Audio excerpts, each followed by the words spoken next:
अस्सलाम वालेकुम। मैं हूं आपकी कुक शबाना अंसारी। कैसे हैं आप सब? उम्मीद करती हूं कि आप मेरे चैनल पर अपलोड की जाने वाली मज़े की डिशेस की वीडियोस को ज़रूर देखते होंगे। आज मैं आपको बड़े ही मज़े की गुजरांवाला की रवायती बीफ कढ़ाई बनाना सिखाऊंगी। बीफ कढ़ाई को बनाने के लिए मेरे पास बीफ है 1 किलो। ये बॉयल हुआ हुआ है और बाकी तमाम चीज़ें आपके सामने हैं। इनको जैसे जैसे मैं कढ़ाई के अंदर इस्तेमाल करूंगी, कढ़ाई के अंदर ऐड करूंगी, मैं साथ साथ आपको दिखाती जाऊंगी और मेरी वीडियो को शुरू से आखिर तक देखिएगा। इंशाल्लाह आप मज़े की बीफ कढ़ाई बनाना सीख जाएंगे। आइए बीफ कढ़ाई बनाना शुरू करते हैं। ये एक कढ़ाई में मैंने ऑयल डाल दिया है, ये थोड़ा सा गर्म हो गया है। अब इसके अंदर प्याज का पेस्ट मैं शामिल कर रही हूँ। 2 से 3 अदद प्याज है ये मेरे पास। इसको आपने अच्छी तरह से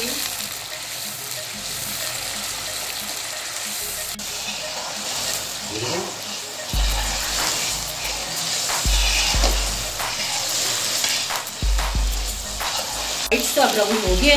अब हम इसके अंदर लहसुन का पेस्ट और अदरक का पेस्ट शामिल करेंगे और इसको इस तरह से अच्छी तरह से भूनेंगे लाइट साइड को। ये मेरे पास लोहे की एक रवायती कढ़ाई है। आमतौर पर जो है वो कढ़ाई दूसरी में, नॉन स्टिक कढ़ाई में या दूसरी कढ़ाई में या देसी में ये बनाया जाता है, लेकिन मैं एक रवायती तौर पे जो है लोहे की कढ़ाई में आपको बीफ कढ़ाई बनाना सिखा रही हूँ। आज मैं आपको बीफ कढ़ाई ये लोहे की रवायती कढ़ाई में बनाना सिखा रही हूँ और असल मज़ा कढ़ाई का इसी में आता है। तेज़ आंच पर इसको बनाने का एक अपना ही मज़ा है, रोस्ट को बनाने का। इस तरह से ये लहसुन अदरक और प्याज का पेस्ट फ्राई हो चुका है। अब इसके अंदर मैं मसाले ऐड करूँगी।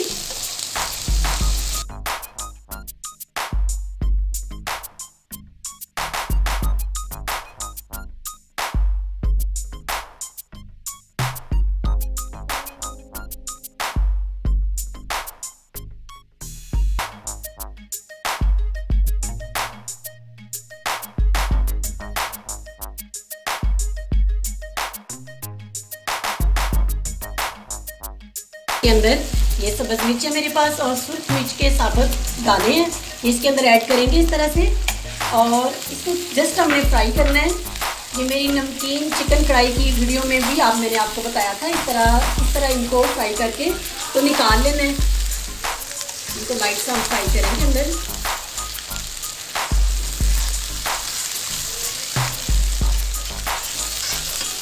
ये लाइट सी फ्राई हो गई हैं सब्ज़ मिर्च। इनको मैं इस तरह निकाल लूँगी और इनको हम एंड पे जब गार्निशिंग करेंगे उस वक्त इनको ऊपर डालेंगे।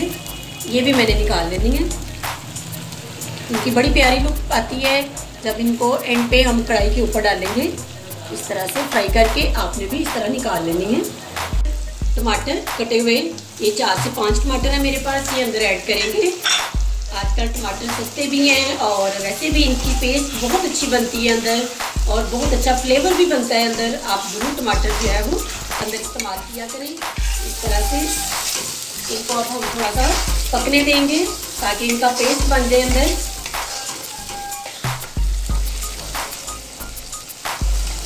टमाटर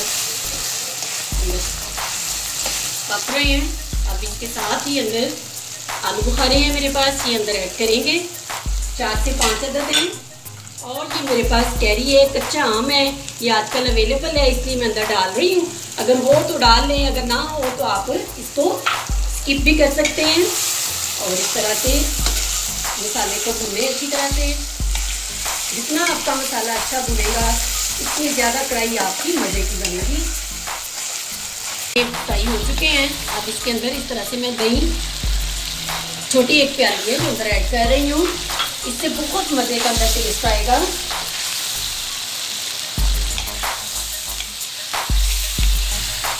ये रवायती कढ़ाई में एक अपना ही मज़ा है बीफ बनाने का। ये मेरे पास गोश्त है, बीफ है उबला हुआ और इसका पानी जो है वो हम बाद में अंदर इस्तेमाल करेंगे। इस तरह से मैं डाल रही हूँ। ये 1 किलो है मेरे पास।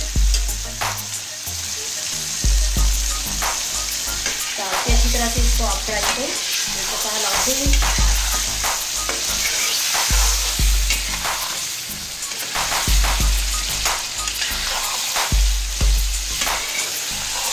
के लिए तेज आंच पे हमें इसको भूनना है।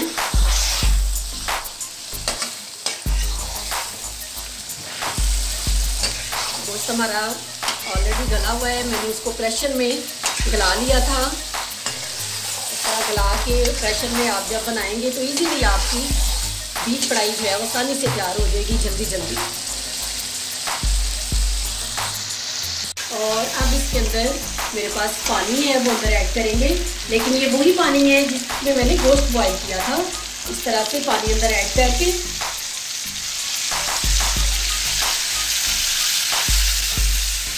ये मैंने पानी अंदर ऐड कर दिया है। देखिए अब इसको अच्छी तरीके से एक दफ़ा हिला देना है आपने। और अब हम इसको 5 से 10 मिनट के लिए ढाँप देंगे ताकि गोश्त और मसाला अच्छी तरह आपस में जज्ब हो जाए, अच्छी तरह मिक्स हो जाए और गोश्त का जो जायका है वो मसाले के अंदर अच्छी तरह से आ जाए।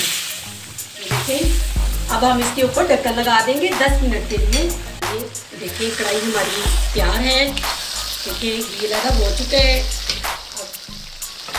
इसके अंदर आइए इसकी गार्निशिंग करते हैं और आंच बंद कर देती हूँ मैं। इस तरह से बहुत प्यारी इसमें से खुशबू आ रही है बीफ की, बहुत मज़े की स्मेल है। आप भी इसको ज़रूर बनाइएगा, ज़रूर ट्राई कीजिएगा, यकीनन आपको मज़ा आएगा। और ये देखें ये मैंने जो फ्राई करके अलहदा की थी सब्ज़ मिर्चें और ये सुरख मिर्च, इस तरह इसको अंदर डाल दें। बहुत प्यारी इनकी लुक आती है अंदर। और ये टमाटर कटे हुए मैं अंदर गार्निशिंग कर रही हूँ उनकी। बहुत मज़े की हमारी ये कढ़ाई तैयार हुई है। इसके साथ साथ अगर अभी तक आपने मेरे चैनल को सब्सक्राइब नहीं किया तो आप वो भी कर दें ताकि मेरी मज़ेदार डिशेस की वीडियोस आप तक आसानी से पहुँच सकें। मज़ेदार कढ़ाई तैयार है, आप इसको सर्व कर सकते हैं। सर्विंग के लिए रेडी है ये, आप भी ज़रूर बनाइएगा इसको। बीफ कढ़ाई, मज़े की कढ़ाई के साथ ही अपने कुक शबाना अंसारी को इजाज़त दीजिएगा। और अगर आपको मेरी ये रेसिपी बीफ कढ़ाई की अच्छी लगे तो आप भी इसको घर में ज़रूर ट्राई कीजिएगा। इसके साथ ही मैं आपसे इजाज़त चाहती हूँ। अल्लाह हाफिज़।